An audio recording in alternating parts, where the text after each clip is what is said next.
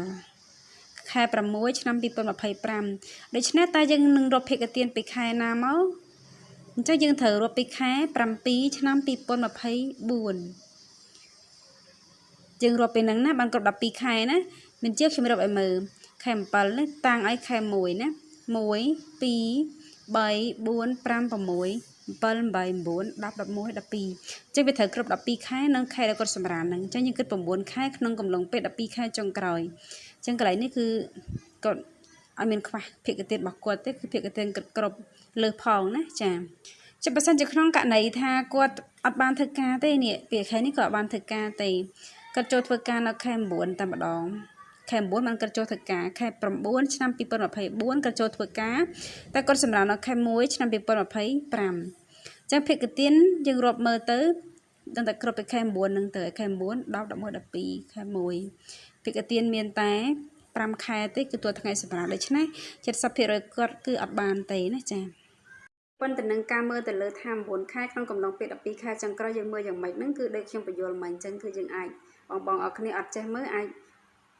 ទៅសេងាយដូចខ្ញុំទៅសេលេខហើយយើងរកធម្មតាទៅណាចាអញ្ចឹងចំពោះ 70% នេះបើសិនជាបងមានប្រាក់ឈ្នួលខ្ពស់ជាង1.2 លា